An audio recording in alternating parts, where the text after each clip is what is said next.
a dual degree in psychology and sports communication. So I started off as a psych major, but about 2 years in, I think I added sports comm just because I was getting really involved in sports and just thought it would be something interesting to add on to it. And then I ended up loving it. So like I mentioned, I study psychology and sports communication, and originally I was really interested in social sciences and psychology, but I actually started working for Clemson football in their recruiting and player development departments, and that really got me interested in the sports aspect of research and academia and whatnot. And so I would say just working for the football team really helped me realize that I really loved sports and I wanted to work in that in the future. But also once I added my sports communication major, I would say that the professors there definitely had a really large influence on me. Dr. Cranmer was one of my mentors, and I had a bunch of classes with him, and he served on my thesis committee as well. And I think just the professors there and the classes and the research that I was able to do through classes and things like that helped me realize that I could actually have an academic career in sports, and it's not just what you can do on the field or on the sidelines, but also there's all of this research going on in sports and clinical work that you can do as well. So I would definitely say the sports comm major in the classes and everything that entails really also had a great impact on me and kind of helped me it kind of opened these doors for me to realize that there are all of these other opportunities that I could have working in sports. So, I mean, sports comm is such a unique major, and comm might be like this too, because I had some comm professors that weren't specifically sports comm too. But I think that you're able to develop such close relationships with your professors because the class sizes are so small, and they're also very intentional. I think just the way that they're taught, the teaching is very interactive, and I always just felt I could speak in class, and it was very discussion based, so I felt I really got to know my professors and they really got to know me and took an interest in me.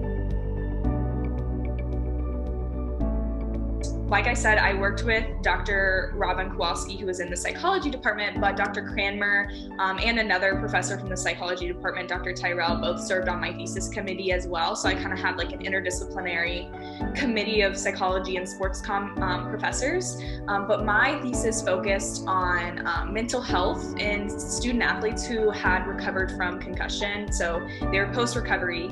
And I was looking to see how social support influenced mental health in student athletes who were recovering from concussions. So I ended up surveying over 100 student athletes, both at the high school and the college level. So I had some Clemson student athletes in my sample, as well as a lot of high school student athletes that were in South Carolina. What my results found were that student athletes who had a history of concussion were more likely to have symptoms of depression, symptoms of sport anxiety, and symptoms of anxiety, as well as lower perceived social support. I work as a research assistant for the University of Michigan's Department of Psychiatry. So right now I'm doing substance abuse research, and it's actually kind of cool because I feel I'm really getting to combine my psychology degree with my comm degree, because I'm looking at our research right now is kind of focusing on how social media can be used to deliver psychological interventions to young adults who might be at risk for substance abuse. I want to work as a sports psychologist and work with athletes who are struggling with mental health and just the different struggles and pressures that athletes have. So I really like to work in a clinical setting in sports, but I also really want to continue this research that I've been working on and really focusing on the social and psychological issues that athletes face.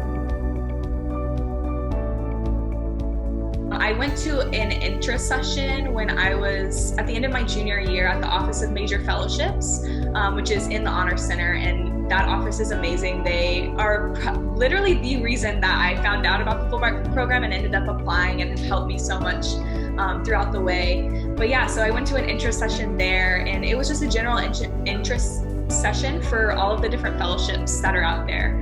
So not just Fulbright, but a lot of the other ones. But when they were talking about the Fulbright program, it's a year in another country, either studying or doing research or teaching. And I thought that just sounded like such a cool opportunity. And so I went on the Fulbright website and I came across this one at the University of Stirling in the UK. And it was the University of Stirling Health Science and Sport Fellowship. And I was like, okay, that's actually like two of the things that I'm really interested in. And sure enough, the University of Stirling has a master's in sports psychology.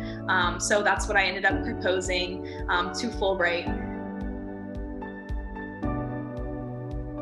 Fulbright basically gives you funding for a year to either study or do research or teach abroad. So for mine, I proposed to get a Master of Science in Sports Psychology at the University of Stirling and do research with the faculty there on mental health in athletes, which is actually something that one of the professors there focuses on. So I basically proposed that, so I'd be able to get a master's program in a year and do research that I'm really interested in that actually really aligns with the thesis that I did at Clemson. My advice to comm students would be to really get to know your professors and utilize them and their experiences and their research to help you, because they are just wells of information and knowledge and experience. And so building relationships with them, because they're, like we kind of talked about, they're so open to getting to know you and helping you and supporting you. So building those relationships can only help you. And, you might learn more about your field or your interests and more about just like the communications field in general. Getting to know Dr. Cranmer and his research. I mean, I even cited some of his research in my thesis. And so you never really know what kind of research they've done or what experiences you've done unless you really build a relationship with them. I would also say, and this, this could be for any student, but especially comm, there's so many ways that you can apply what you learn in communications. And depending on your interest, whether you're sports comm or you're a general comm major, there are a ton of opportunities on campus to get involved. For me, that was working for a sports team, for the football team. I was really able to kind of see these things that I was learning about in the classroom play out, in that facility and on the field and in these student athletes, which was really awesome for me to kind of see this applied experience of what I was learning in my classes. So I would say definitely try to find something on campus that interests you, where you can apply what you know in the classroom to learn better about the specific field that you're interested in. I definitely think being personable can only help you, and being a comm major, I mean, we get so much experience with public speaking and things like that, that I think that kind of, by the time you graduate from comm, that's something that you definitely master. Hard skills, research, that is something that is extremely important, especially, both in college, but also, if you want to go into academia or work in research or get, a master's degree or a PhD, there's such an emphasis on research now, and it's becoming so important in the study of social sciences and communications and everything.